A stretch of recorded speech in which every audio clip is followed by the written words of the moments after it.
Sir வணக்கம் sir. தமிழக வெற்றிக் கழக தலைவர் அவர்கள் இன்றைக்கு மகளிர் தினத்தை முன்னிட்டு மகளிருக்கு சில அதிரடியான தேர்தல் அறிவிப்புகளை வெளியிட்டிருக்கிறார். மகளிருக்கு 1000 ரூபா தான் கொடுக்குறீங்க, ஆட்சிக்கு வந்தால் 2500, தாவேக ஆட்சிக்கு வந்தால் தமிழ்நாடு ஃபுல்லா இலவச பேருந்து மகளிருக்கு, அப்புறம் இன்னும் நிறைய தாய் மாமன் சீரு, அண்ணன் சீரு அப்படின்னு சொல்லி நிறைய அறிவிப்புகளை வெளியிட்டிருக்காரு. எப்படி பாக்குறீங்க? என்னத்த சொல்கிறது, ஒரு செய்தித்தாள்களை படிக்கிறது இல்லை, தொலைக்காட்சிகளை பார்க்கறது இல்லை. உலகத்தில் என்ன நடக்குதுன்னே தெரியாமல் ஒரு பனையூரில் இருக்கிற ஒரு பங்களாக்குள்ளார ஒரு ஏசி ரூம்குள்ளார ஆனந்தமாக உட்காந்துக்கிட்டு இருக்காரு. இதெல்லாம் ஏற்கனவே சொல்லி முடிச்சாச்சுங்க. தாலிக்கு தங்கங்கிறது வந்து திமுக ஆட்சி காலத்துலேயே அந்த காலத்துலேயே வந்துருச்சு.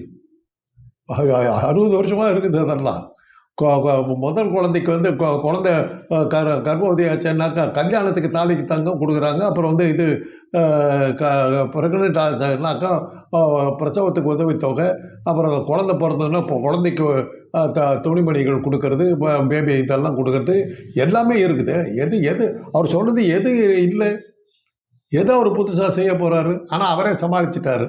இதெல்லாம் இருந்தால் கூட இதெல்லாம் சரியாக நடக்கிறத நான் சரி பண்ணுவேன்னு சொல்லிட்டார். ஆக இது புதுசு இல்லைங்கிறது அவரே ஒத்துக்கிறார். அப்புறம் தான் ஞாபகம் வந்துருக்குது அவருக்கு. இதெல்லாம் ஏற்கனவே வந்துருச்சு, நம்ம காலத்துலேயே வந்துருச்சு. அப்போ வந்து அன்னைக்கு இருந்த விலைவாசிக்கு 1000 ரூபா போதும். இன்றைக்கி தங்க விலை வந்து இப்போ 1.5 லட்சம் ரூபா ஆகிப்போச்சு. இன்றைக்கி 10,000 ரூபா கொடுத்தா தான் முடியும்.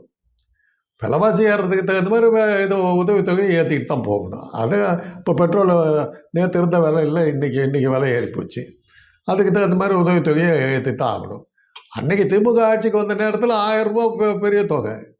இன்றைக்கி இவர் இது இப்போ சொல்லிட்டு இவர் ஆட்சிக்கு வரும்போது தங்கம் வந்து 1.5 லட்சம் ரூபா.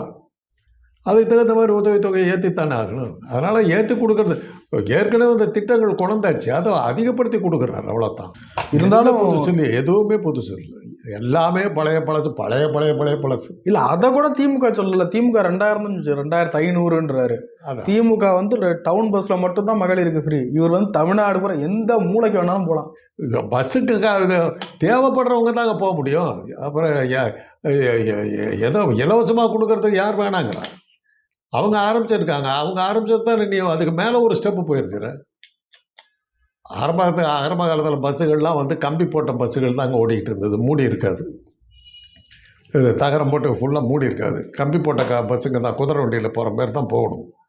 அதுக்கப்புறம் அதை மூடினாங்க. அதுக்கப்புறம் வந்து என்ஜின் வந்து முன்னாடி பாதி என்ஜின் நிற்கும். அதை வந்து உள்ளுக்குள்ளாரையே கொண்டு பஸ்ஸுக்குள்ளாரையே கொண்டாங்க. லோ லெவல் இதெல்லாம் ஃப்ளோரிங் எல்லாம் கொடுத்து எல்லாம் கொண்டு வந்திருக்காங்க. இன்றைக்கி ஏசி பஸ் ஓடுது. காலம் மாற புதுசுகள் வர சேர்த்துக்கிட்டே வருவாங்க. அவங்க காலத்தில் இருந்த வசதிகள் அத்தனையும் அவங்க கொடுத்துட்டாங்க. உன் காலத்தில் இப்போ இதெல்லாம் புதுசாக வந்துருக்கு, நீ சேர்த்து கொடுக்க போகிறேங்கிற, அவ்வளோதானே. வேறு என்ன, நீ புதுசாக என்ன செய்ய போகிற? திமுக 1000 ரூபா தான் கொடுத்தா, நான் 1500 ரூபா கொடுக்க போகிறேன். ஆக திமுக கொடுத்ததுக்கு மேலே நீ ஒரு 500 ரூபா கொடுக்குறேன்னு தான் சொல்கிறேன். அவங்க கொடுத்துட்டாங்கல்ல, கொடுக்கலன்னு சொல்லி அரசாங்கத்துல நிறைய எடுத்து கொடுக்குறேன்றார்ல, அந்த ஒரு மனசை எப்படி பாக்குறாங்க? திமுக கொடுத்துருக்கு, யார் கொடுக்க மாட்டேன்னு சொன்னா? அது அந்த கட்சியை சேர்ந்த பொண்ணு ஒரு அறிவுபூர்வமாக பேசிச்சு. எங்களுக்கு உதவி தேவை கொடுக்குறாங்க, எங்கள் பணத்தை தானே கொடுக்குறாங்க அப்படின்னு அந்த பொண்ணு, அந்த தாவேகா கட்சியை சேர்ந்த ஒரு 15-16 வயசு பொண்ணு சொல்லிச்சு. ரொம்ப சாமர்த்தியமாக பதில் சொல்லிச்சு. இதுக்கு முன்னாடி அந்த பணம் அரசாங்கத்தில் இந்த பணம் இருந்ததில்லை. அந்த கட்சிக்காரெல்லாம் கொடுத்தாங்களா? அந்த ஆட்சி கொடுத்துச்சா? திமுக வந்து தானே கொடுத்தாங்க. உங்கள் பணம் தான் காங்கிரஸ் ஆட்சியிலையும் இருந்தது, கலைஞர் காலத்துலேயும் இருந்தது. அப்போ யாரும் கொடுக்கலையே. ஸ்டாலின் வந்தப்புறம் தானே கொடுத்தாரு. அதைத்தானே நீ எக்ஸ்டெண்ட் பண்ணுற. அவர் வந்து கையில் அப்படியே கொடுத்தாரு, நான் கவரில் போட்டு கொடுக்குறேன்னு சொல்கிறேன், அவ்வளோதான். வேற என்ன புதுசாக என்ன சொல்லிட்டு இருக்கு? வேடிக்கையாக இருக்குது. சானிட்டரி டவல் கொடுக்குறேன்றாங்க. வாங்க, எங்கள் டிபார்ட்மெண்ட்டுக்கு வாங்க, 1000 கணக்கில் வச்சுருக்குறோம். இலவசம், கம்ப்ளீட்டாக இலவசம். இன்னும் நாங்கள் ஒரு ஸ்டெப்பு மேலேயே போனோம். நாங்கள் எங்கள் காலேஜில் கல்லூரி சென்ட் பீட்டர்ஸ் இன்ஜினியரிங் கல்லூரி பொறுத்தவரை என்ன பண்ணோம்னாக்கா, 5 ரூபா போட்டோம்னா வெயிங் மிஷினில் வந்து எடை பார்க்குறதுக்கு காசு போட்டாங்க. இந்த எடை பார்க்குறது இது வர்ற மாதிரி காசு போட்டிங்கன்னா இது வந்து விடுவோம், சானிட்டரி நாப்கின் வந்து விழுவுற அளவுக்கு நாங்கள் கொண்டு போனோம். அது பெருசாக சக்ஸஸ் ஆகலை. ஏன்னா அதுக்கப்புறம் இலவசமாக வந்துட்டதுக்கப்புறம் 5 ரூபா போடுறதுக்கு யாரும் ரெடியாக இல்லை. அதனால அந்த மிஷினை வித்ட்ரா பண்ணிட்டோம். இது மாதிரி எதெல்லாம் எல்லாம் பண்ணியாச்சு. அவ்வளோதான். அது ஒரு எதுவுமே புதுசு இல்லை. இந்த கண்ணாடி வந்து பிளாஸ்டிக் ஃப்ரேம் போட்டுருது, நீ வந்து தங்க ஃப்ரேம் போட்டு கொடுக்குறேங்கிற, அவ்வளோதான். ஃப்ரேமை யாரும் கண்டுபிடிச்சிட்டாங்க. என்ன அந்த தங்க ஃப்ரேமுக்கான ஒர்த் இருக்குல்ல, அது அது அது மக்களை அப்படியே மக்களை கஷ்டம் இல்லாம வளர்க்கறது. இப்போ இங்க லோக்கல்ல போறவங்களுக்கு ஃப்ரீ பஸ் அது ஈஸியா இருக்கு, பட் லாங்ல போறவங்களுக்கு கஷ்டமா இருக்கும். அதையும் நான் ஈஸியா ஆக்குறேன்றாரு. எப்படி அது அதெல்லாம் அதை சமாளிக்கிறதுக்கான திட்டங்கள் வச்சிருக்கியா நீ? அவர்தான் சமாளிச்சிருவேன்றாரு. நிதி எப்படி வரும்னு சொல்றாரு. இருங்க, அவசரப்படாதீங்க. உங்க ஆத்திரம் தெரியும் எனக்கு. விஜயை காப்பாற்றுற ஆத்திரம் உங்களுக்கு இருக்குது, அது வேற விஷயம். பழனிசாமி என்ன சொன்னார்? ஆண்களுக்கு இலவசம்னார்.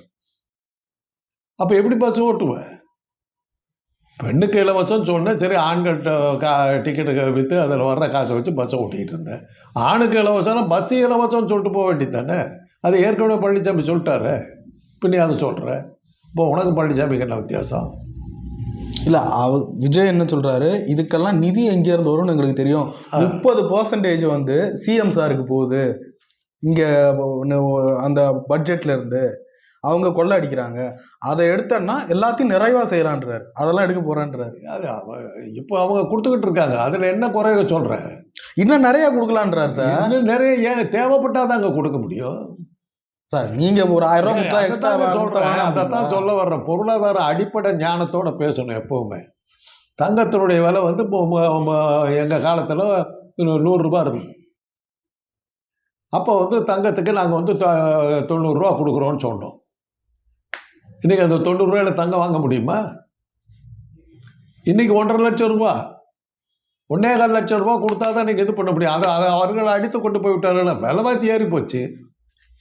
இன்றைக்கி ஒருத்தர் பேச்சை கேட்டுக்கிட்டு அந்த அமித்ஷா கிட்ட போய் கழுப்பிட்டு விலையை ஏற்றிட்டு போனால் எப்படி இது பண்ணுறதுன்னு. பெட்ரோலுக்கு நேற்று கொடுத்த மானியத்தை இன்றைக்கி கொடுத்தா கட்டுப்படி ஆகுமா? இன்றைக்கி விலை ஏறி போச்சுக்கிறாங்க. இது அடிப்படை பொருளாதாரங்க. ஏன்னா உன்னுடைய ரசிகர்களுக்கு ஐக்கியம் ரொம்ப ரொம்ப லோ ஐக்கியம். அதுங்களுக்கு புரியாது. இதெல்லாம் சொல்லி ஏமாற்றிட்டு சுற்றிக்கிட்டு இருக்கிறேன். உனக்கே தெரியாது. அதுதான் அதில் கூத்து. ஏன்னா எல்லாம் வரிசையாக சொல்லிவிட்டு இதெல்லாம் ஏற்கனவே இருந்தாலும் கூட அதை நான் இன்னும் சரியாக்க இது பண்ணுவேன் அப்படின்னு தான் சொல்கிறார். இல்லைன்னு சொல்லல. அவரும் ஏற்கனவே கொடுக்குறாங்க. அதை வந்து நான் அதில் தவறுகள் நடக்கிறேன், அந்த தவறை குறைப்பேன்றாரு. அது எல்லாரும் சொல்கிறது தான். எல்லாரும் சொல்கிறது தான். பெண்கள் பாதுகாப்பு எல்லா இடத்துலையும் ஒரு பட்டன் வச்சுருக்காங்க. பட்டுன்னு தட்டினா அவங்களுடைய பாதுகாப்பு எல்லாம் பூர்த்தி செய்யப்படும். அதான் முதல்ல சங்கீதா கொடுக்க சொல்லு. அவர் ஃபேமிலி சார். அது ஃபேமிலி பெண்ணு இல்லை, அவங்க பெண்ணு இல்லை. இப்போ வீட்டை காப்பாற்றுக்க, அதுக்கப்புறம் மற்றவங்களை பற்றி பேசலாம். நீ ஒன்று எம்ஜிஆராக நினச்சிக்கிட்டு இருக்கிற. எம்ஜிஆர் காலத்து அரசியல் வேறு, இன்றைக்கி இருக்கிற அரசியல் வேறு. அதை ஞாபகம் வச்சுக்கங்க. நீங்கள் எம்ஜிஆருக்கு 4 மனைவிகள். பத்மாவதின்னு ஒரு அம்மா பத்மாவதின்னு பேர் முதல் கல்யாணம் பண்ணிக்கிட்டார் சினிமாவில் சேர்றதுக்கு முன்னாடியே. அந்த அம்மா கல்யாணம் ஆன ஒரே மாதத்தில் இறந்து போயிடுச்சு. அடுத்து அப்படியே சதானந்தவதிங்கிறவரை கல்யாணம் பண்ணிக்கிட்டார். கல்யாணம் பண்ணிட்டதுக்கப்புறம் சினிமாவில் சான்சஸ்லாம் கொஞ்சம் பெருசாக வந்தபோது மர்மயோகி படத்தில் நடிக்கும்போது விஎன் ஜானகியை காதலித்து கல்யாணம் பண்ணிக்கிட்டார், 3வது மனைவி. சதானந்தவதி இருக்கும்போது விஎன் ஜானகி வந்தாச்சு. அதே நேரத்தில் ஜெயலலிதாவோட அவருடைய உறவு என்னன்னு யாருக்கு அடிச்சோன்னு தெரியாது. அப்புறம் லதாவோட அவருடைய உறவு என்னன்னு யாருக்கும் தெரியாது. அன்னைக்கு இருந்த இதில் வந்து நம்முடைய மக்களுடைய மனப்பான்மை வந்து வெவ்வேறு விதமாக இருந்தது. கலைஞர் வந்து அதிகாரப்பூர்வமாக திருமணம் செஞ்சுக்கிட்டு இருந்தார். ராஜாத்தி அம்மாடியும் தயாளமோடையும் அதிகாரப்பூர்வமாக கல்யாணம் பண்ணிக்கிட்டார். அவரை வந்து பெண் பித்தர், காமவெறியன், காமாந்தகாரன் அப்படி இப்படின்லாம் பேசினாங்க. அதே சமயத்தில் எம்ஜிஆர் இந்த பக்கம் ஜானகி, இந்த பக்கம் ஜெயலலிதா, நடுப்பத்தில் ஒரு உட்காந்துருக்கிறாரு. அதுக்கு என்ன சொல்ல, நம்ம தலைவர்னா தலைவரியா எப்படி எல்லா பொண்ணு மயங்க உழுவுறா பார்த்தியா? இதுதான் தமிழ்நாட்டு மக்கள். இவங்களை வச்சு நம்ம என்ன பண்ண முடியும்? அதையே தனக்கு நடக்கும்னு எதிர்பார்க்குறாரு. அது அந்த அந்த அந்த மாதிரி அங்கீகாரம் தனக்கும் கிடைக்கும். ஜெயலலிதாவை எப்படி ஏற்றுக்கிட்டாங்களோ அது மாதிரி திரிஷாவை ஏற்றுக்குவாங்கன்னு அவர் நினைக்கிறாரு. பார்க்கணும். எல்லாருமே எம்ஜிஆர் ஆகிட முடியாது. அது அன்னைக்கு வந்து திராவிட இயக்கத்துக்கனுடைய தூணா நின்றுட்டு இருந்த ஒரு கலைஞர் அன்னைக்கு அச்சு ஊடகங்கள் பூராமே சனாதனத்தை சேர்ந்த 3%காரர் கையில் இருந்தது. திராவிட இது சித்தாந்தம் ஜெயிக்கக்கூடாதுன்னாக்கா கலைஞர் ஒழிச்சாகணும், அதுக்கு நல்ல ஆயுதமாக கிடைச்ச ஒரு எம்ஜிஆர். அதனால் அச்சு ஊடகங்கள் அத்தனையும் எம்ஜிஆருடைய தவறுகள் பூராவும் பூசி மொழிகி அவரை காப்பாற்றி பெரிய தலைவராக காட்டுச்சுங்க. சிஏஜி அறிக்கை என்ன சொல்லுச்சு? சென்ட்ரல் ஆடிட்டர் ஜெனரல் அறிக்கை 9 ஆண்டு கால எம்ஜிஆர் ஆட்சி இருண்ட ஆட்சின்னுச்சு. அதானே ஒன்றிய அரசினுடைய ஆடிட்டர் ஜெனரல் கொடுத்த தணிக்கை. அதுதானே இது. ஒரு வளர்ச்சி திட்டம் கூட நடக்கலை. அந்த ஆட்சிக்கு தான் திருப்பி திருப்பி ஓட்டு போட்டாங்க மக்கள். இன்றைக்கி அதெல்லாம் நீங்கள் இப்போ இவ்வளோவெல்லாம் சுருக்கமாக சொல்லணுன்னாக்கா இன்றைக்கி அவர் சொல்லிக்கிற அனௌன்ஸ் பண்ணிக்கிற அத்தனையுமே ஏற்கனவே இருக்குது. அன்னைக்கு இருந்த விலைவாசிக்கு தகுந்த மாதிரி அவங்க உதவி பணம் கொடுத்தாங்க. இன்றைக்கி இருக்கிற விலைவாசிக்கு தகுந்த மாதிரி நீ ஏற்றி கொடுக்க போகிற, அவ்வளோதான் வித்தியாசம். அவ்வளோதான். இது மக்கள் மத்தியில் ஒரு ஈர்ப்பை கொண்டு வராதா விஜய்? அது அந்த ஈர்ப்பு எவ்வளோ தூரத்துக்கு வருதுன்னு பார்க்கணும். அதெல்லாம் தான் ஒரு நம்பிக்கை. அந்த நம்பிக்கையில் தான் கொடுக்குறோம். அந்த நம்பிக்கையில் தான் இதெல்லாம் செய்வாங்க அப்படின்னு நினச்சி நம்ம இது பண்ணுறோம். இதெல்லாம் சொல்லி கொடுத்துருக்காங்க. பாஜக பின்னணியில் இருந்துக்கிட்டு இருக்கிற நாசாமி கடைசியில் திராவிட மாடல் செஞ்சது தான் அவரும் செய்கிறாரு. திராவிட மாடல் செஞ்சது அன்னைக்கு இருந்த விலைவாசிக்கு 1000 ரூபா போதும், இன்றைக்கி இருக்கிற விலைவாசிக்கு 10,000 ரூபா கொடுக்கணும், அவ்வளோதான். அதுக்கு தகுந்த மாதிரி விலையை ஏற்றி கொடுக்குறாரு. இதில் என்ன புதுசு இருக்குது? அந்த விவாகரத்து வழக்கை எல்லாரும் எடுத்து பேசிகிட்டு இருக்காங்க. அதுக்கெல்லாம் அவ்வளோ ஒர்த்தே இல்லை. அதெல்லாம் அவ்வளோ டைம் ஸ்பெண்ட் பண்ணி வேஸ்ட் பண்ணாதீங்க, அதெல்லாம் பேசாதீங்க அப்படின்றது. அது அவரை பொறுத்தவரை அவருக்கு ஒன்றும் பிரச்சனை இல்லை. ஒர்த்தே இல்லைன்றார் அவர் ஆம்பளை. இதில் நான் பரிதாபப்படுறது திருஷாவை நினைச்சு தான் வருத்தப்பட்டுக்கிட்டு இருக்கு. ஏன் சார்? அவன் இந்த மாளுக்கு என்ன அங்கீகாரம் என்னவா வச்சிருக்க நீ? அவன் அந்த பொண்ணை கட்டின மனைவின்னு சொல்லி ஒரு பொண்ணு கேஸ் போடுது மேலே. அதிகாரப்பூர்வ மனைவி அவங்க தான். இன்றைக்கி வரையிலும் விவாகரத்து நடக்கலை, நடந்துருக்குது. ஜீவனாம்சம் இதெல்லாம் கேட்டு உரிமைகள்லாம் கேட்டுக்கிட்டு இது பண்ணுறாங்க. இப்படிப்பட்ட ஒரு கல்யாணம் ஆன ஒரு ஆளோட இந்த பொண்ணு, இந்த திரிஷாங்கிற ஒரு பொண்ணு போகுது. இதனுடைய ஸ்டேட்டஸ் என்ன? விஜயனுடைய மனைவியா, பப்பாட்டியா, என்ன அவங்க கேர்ள் ஃப்ரெண்டா, என்னது கேள்வி? அதுதான் கேள்வி. வாடகை தாய் சிஸ்டம் வந்தபோது ஒரு பெரிய பிரச்சனை வந்தது. வாடகத்தாயை வாடகத்தாய்க்கு இது பண்ணுறவங்க தன்னுடைய கருப்பையை வாடகை கொடுக்கறது தான் வாடகத்தாய். கன்னி பெண்ணாக இருக்கவங்களுக்கே நீங்கள் அந்த வாடகத்தாயை பயன்படுத்த ஆரம்பித்தாங்க. அப்போ தான் என்ன ஆச்சுன்னா, நான் தான் அந்த கேள்வி கேட்டேன். அந்த கமிட்டியில் என்ன போட்டிருந்தாங்க, எப்பா இந்த மாதிரி மேல்நாடுகளுக்கு கதை வேறு. கல்யாணம் ஆகாமல் குழந்தை பெற்றுக்குவாங்க. குழந்தை வளர்ந்ததுக்கப்புறம் கூட அப்பா யார் தெரியாமல் கூட குழந்தை வளரலாம். அந்த கலாச்சாரம் வேறு. நம்ம ஊரில் என்ன பண்ணுவேன்? அந்த பெண்ணுடைய கதி என்ன? திருமணம் ஆனவுடனே சொந்த ஒரிஜினல் மதர், அது ஏதாவது யாருடைய கருமுட்டையை எடுத்தாங்களோ அந்த அம்மாவை தான் ஒரிஜினல் மதர் நீ கொடுத்துட போகிற. வாடகை தாயாக இருக்கவங்க சொல்லவே போகிறதில்ல, யாருன்னு சொல்ல போகிறதில்ல, யார் குழந்தைய சுமந்திங்கிறதையும் நம்ம சொல்ல போகிறதில்ல. ஆனால் அவள் கல்யாணம் ஆகாமையே குழந்தைய பெற்றிருக்கா. அப்படின்னா அவளுடைய குழந்தை கொடுத்ததுக்கு பிறகு அவள் கன்னியா, ஒரு திருமணமான பெண்ணா அல்லது விதவையா? ஹிந்திலே கேட்டேன். கன்யா யா பத்னி யார் யா வித்வா அப்படின்னு கேட்டேன். ஏன்னா அவன் வடநாட்டுக்காரருக்கு உட்காந்தது. அன்றைக்கி வந்த குழப்பத்தில் அந்த மீட்டிங் அப்படியே நின்றுச்சு. பல நாட்கள் வாடகை தாய் சம்மந்தமான திட்டங்கள் அது மாதிரியானது. இந்த நாட்டினுடைய இது பிரகாரம், கலாச்சாரத்து பிரகாரம் நம்ம இதுவரை நம்ம பழகிட்டு இருந்த பண்பாட்டு பிரகாரம் திரிஷாவுடைய கதி என்ன?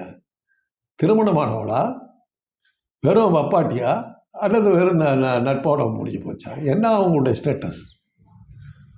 ரொம்ப சாதாரணமாக சொல்கிறதால பெருசுப்படுத்தாதீர்கள்ட்டார். ஆம்பளை என்ன வேணாலும் பண்ணலாம். 60,000 இடத்துல கிருஷ்ணன் இருக்கலாம், 60,000 இடத்துல அந்த கோபியும் இருந்தால் முடியுமா? சொல்லுங்கள். பட் டிக்ளேர் பண்ணுறாருல பொது வழியில் அதை நடக்கிறது. நான் என்ன பண்ணிடுவேங்கிறது இது தான் தெனாவட்டு தான். ஆண் திமிரு, ஆணாதிக்கத்தில். இல்லை, அது ஒரு நேர்மையாக தானே செய்கிறாரு, மறைச்சா அது தப்புன்னா. அதை நான் இப்படி தான் பண்ணுவேன், என்ன பண்ணிடுவேன்னு கேட்குறாரு. அதனால் என்ன தப்புன்னு நீங்கள் கேட்குறீங்க. இப்போ உங்கள் மாதிரி ஆளுங்களை வச்சு தான் அவர் தைரியமாக இருக்கார். உங்கள் வீட்டில் உங்கள் பொண்ணுக்கு அது மாதிரி நடந்தால் பேசாமல் இருப்பீங்களா? அந்த சங்கீதா உங்கள் மகளாக இருந்தால் சும்மா இருந்திருப்பீங்களா? சொல்லுங்கள். சங்கீதாவுக்கு என்ன ஸ்டேட்டஸ், திரிஷாவுக்கு என்ன ஸ்டேட்டஸ்? ம். இதில் பாதிக்கப்பட்டிருக்கிறது திரிஷா. சங்கீதாவது வாழ்ந்து 2 பசங்கள் பெற்றுட்டு இதாகிட்டு இருக்காங்க. இந்த பொண்ணு வாழவே ஆரம்பிக்கல. 40 வயசுக்கு மேலே ஆகிப்போச்சு. இன்னும் கொஞ்ச நாளில் கிளவியாக போகுது. கேட்கறதுக்கு ஆள் இருக்க போகிறதில்ல. விஜய் கை விட மாட்டாருங்கிறது என்ன நிச்சயம் இருக்குது? இதே சங்கீதாவுக்கு சொன்ன அதே வாதங்களை வச்சு திரிஷா வீட்டுக்கு அனுப்ப மாட்டாருங்கிறது என்ன இருக்குது? ஒரு உளவியல் அடிப்படையில் சொல்லுங்க சார். ஒரு 25 உளவியல் அடிப்படையில் தாங்க ஒரு சொல்கிறேன். 25 வருஷம் ஒரு ஆன பிறகு செக்ஸாலஜிஸ்டாக தான் நான் சொல்கிறேன். சும்மா அவங்களாட்ட பொத்தா பொதுவில் பேசலை, கேள்வி ஞானத்தில் பேசலை. இதெல்லாம் குடும்ப கோர்ட்டுகளில் போய் நின்று சாட்சி சொன்னவன் நான். அதை வச்சு தான் சொல்கிறேன். அந்த பெண்ணுக்கு என்ன நியாயம்? ரிஷாவுக்கு 40 வயசு ஆச்சு. 45 வயசு ஆகணும்னு சதையெல்லாம் தூக்கி போகுது, கழுட்டு தட்டி போகுது. அதுக்கப்புறம் சீந்தத்துக்கு யாரும் இருக்க போகிறதில்ல. இன்றைக்கி விசாகா கமிட்டின்னு ஒரு கமிட்டியில் உறுப்பினர்களாக இருக்காங்களா, அவங்கெல்லாம் பெரிய பெரிய நடிகைகளாக இருந்தவங்க தான். இன்றைக்கி ஆள் அட்ரஸ் இல்லாமல் கிடக்குறாங்க. இன்றைக்கி யாராக போய் பார்க்குறாங்க? கேஆர் விஜயா வந்தால் எல்லாம் ஓடி போய் பார்க்குறோமா? இன்றைக்கி ஒரு காலத்தில் நாங்கள் எப்படி பைத்தியமாக அலைஞ்சோம். அது ஒரு சீசன். அந்த சீசன் முடிஞ்சு போன பிறகு எல்லாம் வீட்டுக்கு போய் தான் ஆகணும். டிஆர் ராஜகுமாரி பற்றி பேசினாக்க எனக்கே சரியாக தெரியாது. எங்கள் அப்பா ரசித்தவர் டிஆர் ராஜகுமாரியை. எங்கள் காலத்தில் பத்மினி இருந்தாங்க. இந்த காலத்தில் அவர் பையன் காலத்தில் ஜெயலலிதா வந்தாங்க. இன்றைக்கி திரிஷா வந்திருக்காங்க. இன்றைக்கி எத்தனை பேர் ஜெயலலிதா கவர்ச்சி கண்ணியாக பார்த்துக்கிட்டு இருக்காங்க? ஏன் ஜெயலலிதா கடைசி நேரத்தில் எம்ஜிஆர் ஓரம் காட்ட ஆரம்பித்தார்? ஜோடி பொறுத்த மக்கள் மத்தியில் எடுபடலை. ராமன் தேடிய சீதைங்கிற படத்தில் அந்த படம் ஃப்ளாப் ஆச்சு. நம்முடைய ஜோடி பொறுத்த மக்கள் மத்தியில் எடுபடலை அப்படின்ன உடனே தான் லதாவை கொண்டுட்டு ஜெயலலிதா அதுக்கப்புறம் தன்னுடைய படங்களில் போடவே இல்லையே அவர். அது மாதிரி விஜய் திரிஷா பண்ண மாட்டார். என்ன இருக்குது? அப்போ திரிஷாவுக்கு ஆதரவாக நீங்கள் வருவீங்களா? இந்த கேமரா தூக்கிட்டு வருவீங்களா? இது எப்படி போய் முடியும்னு நினைக்கிறீங்க சார்? எங்கேயும் போய் முடியாது. இந்த தற்காலிகமான சில வெற்றிகளுக்காக ஒரு டம்மி காமெடி பேஸ் மாதிரி ஆக்ட் பண்ணிட்டு இருக்காரு. வேடிக்கையாக தான் இருக்கு. இதுக்கு பின்னாடி திமுக இருக்குன்னு சொல்கிறாங்க. இந்த டைமில் இதை வெளியில் விட வச்சது திமுக தான். எது? இதுக்கு பின்னாடி திமுக வேற இருக்குன்றாங்க. வேற என்ன பண்ண முடியும்? யார் மேலேயா படி போட்டுட்டு தான் தப்பிக்கிறதுக்கு பார்க்குறாரு. திமுக சொல்றதுன்னு கேட்குது, அந்த பொண்ணு கேட்குதுன்னா அப்போ நீ உன் பொண்டாட்டி மேலே உனக்கு ஒரு உரிமையும் இல்லை, திமுகவுக்கு தான் உரிமை இருக்குது. வெக்கக்கடை இல்லை உனக்கு? உன் பொண்டாட்டி உன் பேச்சை கேட்க மாட்டா, திமுக பேச்சை கேட்பாங்கன்னாக்கா வெக்கக்கடை இல்லை, மானக்கேடு இல்லை, அவமானம் இல்லை, ஆபாசம் இல்லை. சொந்த பொண்டாட்டி பக்கத்து வீட்டுக்காரன் பேச்சை கேட்குறான்ட்டு சொல்றிய, பச்சையாக சொல்றிய, இதை விட என்ன கேவலம் இருக்குது? இப்போ விஜய் பெண்களுடைய பாதுகாப்பை உறுதி செய்வாங்க. இது மகளிர்கள் எப்படி பார்ப்பாங்க? அது முதல்ல உன் பொண்டாட்டியை வச்சு காப்பாற்றுக்கிறது தான் பொதுவான ஒரு கருத்தாக இருக்கும். அதனால் பார்த்த வேகத்தில் ஆஹா ஓஹோன்னு கத்திட்டு போகலாம். வீட்டுக்கு போய் உட்காரும்போது நாளைக்கு நமக்கு அந்த கத்தி நடந்ததுன்னா என்ன ஆகும்னு. நாளைக்கு அந்த பெண்கள் ஆதரித்து பேசுகிற பெண்கள் அவங்க புரிச்சவங்க கை விட்டாக்கா, விஜய் கை விட்ட போது வாய மூடிட்டு இருந்தாலும் இன்னும் ஏன் கேட்குறேன்னு கேட்டு முடிச்சு போடலாம்ல. அவ்வளோதான். தவிர உறுப்பினர்களுக்கு பெண் உறுப்பினர்கள் கணவன் கைவிட்டால் கேட்கக்கூடாது. அவ்வளோதான். சிவனாம்சம் எதுவும் கேட்கக்கூடாது. எப்போ சங்கீதாவுக்கு விஜய் செஞ்சது நியாயம் நீ சொல்கிறியோ அதே நியாயம்தான் உனக்கும். தாவைக்கால இருக்கிற பெண்களுக்கு கணவன் கைவிட்டால் உதவி பணம் கிடைக்காது, வீட்டில் குடியிருக்க முடியாது, குழந்தைகளை பார்த்துக்க மாட்டாங்க. அதுக்கு தயாராக இருந்தால் தாவைக்கா விஜய்க்கு ஓடும். இல்லை, எந்த ஒரு விவகாரமாக இருந்தாலும் 2 சைடில் இருக்க விஷயத்தையும் கேட்ட பிறகு தான் நியாயம் தெரிய வரும். அதுதான் இப்போ எல்லாருக்கும் விஜயனுடைய அந்த மனைவி சைடில் இருக்கிறது தான் தெரிய வந்திருக்கு. விஜய் சைடில் இருக்கிறது என்னன்னு தெரிய வரல. அது இல்லாமல் அதை விஜய் தான் சொல்லணும். அவர் சொல்ல மாட்டார். ஏன் அப்போ எதையோ மறைக்கிறாரு? நாங்கள் ஏன் கேள்வி, நீங்கள் சங்கீதாவே விடுங்க. சங்கீதா தப்பு பண்ணவங்க அதனால விட்டாருன்னு சொல்லலாம். திரிஷாவுடைய கதி என்னங்கிற கேள்வி இதுவரையும் வாயை திறக்கலையே நீங்கள். என்னாச்சு? இன்னும் 2 வருஷம் அந்த மாதிரி கிடையவே போகுது. என்ன பண்ண போறீங்க? 2 சைடு நியாயம் இல்லை. இந்த 3வது சைடு நியாயத்தையும் நான் கேட்குறேன். பதில் சொல்லுங்க. சார், விஜய்க்கு இந்த தேர்தல் நேரத்தில் இந்த மாதிரி ஒரு பக்கம் அவருடைய ஃபேமிலி பிரச்சனை பொது வெளியில் வந்திருக்கு, அவர் அறிவிக்கிற சலுகைகள் இன்னொரு பக்கம் இருக்குது. மக்கள் எதை பார்த்து ஓட்டு போடுவாங்கன்னு நினைக்கிறீங்க? சலுகைகளை பார்த்து ஓட்டு போடணும். அது ஏற்கனவே கொடுத்த சலுகைகளுக்கு மேலே 100 ரூபா ஜாஸ்தி கொடுக்குறேன். அதான் நான் தான் முதல்ல சொல்லிட்டேனே. அதே கேள்வி தான் கேட்குறீங்க. அவங்க கையில் ரூபாயாக கையில் கொடுத்தாங்க, இவர் கவரில் போட்டு கொடுக்க போகிறாரு. அவ்வளோதான் வித்தியாசம். மற்றபடி அவங்க கொடுத்தா தானே இவரும் கொடுக்க போகிறாரு. பெண்களுக்கு உதவித்தொகைன்றது அந்த கட்சிக்கார சேர்ந்த அந்த ஒரு சின்ன பொண்ணு எங்கள் காசு தானே கொடுத்தாரு, இதுக்கு நாங்கள் எல்லாத்துக்கு திமுக மரியாதை இல்லை பட்டனை தட்டினா பிரைவேட் ஆட்டோ முத கொண்டு பட்டன் வச்சிரும்ன்றாரு. எல்லாத்தையும் சிசிடிவி கேமரா எல்லாம் முடியும்னாக்க நடத்துங்க. இதெல்லாம் உலகத்தில் மற்ற நாடுகளுக்கெல்லாம் தெரியாமல் தான் இவரது கண்டுபிடிச்சி சொல்ல போகிறாரு. இவ்வளோ நாளில் இருந்தவனுக்கு அவனுக்கு தெரியாதா? அது எத்தனையோ வந்துடுதுங்க ஆப்பு செல்ஃபோனில். ஒரு பாதுகாப்புக்கு இப்போது ஒரு பட்டன் அமுத்தினீங்கன்னா உடனே போலீஸ் அடுத்த செகண்ட் வர்ற மாதிரி ஆப்பெல்லாம் வந்துருச்சு. ஒவ்வொரு கல்லூரியிலையும் வந்து சின்ன பெண்கள் இளம்பெண்கள் படிக்கிற இடத்துலலாம் வந்து போலீஸ்காரர்கள் வந்து விழிப்புணர்வு நடத்திக்கிட்டு இருக்காங்க. இந்த அடிப்படை ஞானம் கூட இல்லாமல் கட்சியை நடத்திக்கிட்டு இந்த ஆள் சுற்றிக்கிட்டு இருக்கிறான். என்ன பண்ணுறது? இந்த ஆளையே உள்ள தள்ளலாம், அந்த ஆப்பை போட்டு இந்த ஆளையே உள்ள தள்ளலாங்க. இதெல்லாம் உங்களுக்கு தெரியல. இதெல்லாம் ஏற்கனவே இருக்குது. இந்த இப்போ இன்றைக்கி மகளிர் தினத்தில் போலீஸ்காரர்கள் அந்த பெண் போலீஸ்காரர்கள் வந்து எப்படியெல்லாம் தன்னை பாதுகாத்துக்கலாங்கிற அந்த இதெல்லாம் டெக்னிக்கெல்லாம் சொல்லிக் கொடுக்குறாங்க. சார் நிறைய விஷயங்களை பேசணும். நன்றி சார்.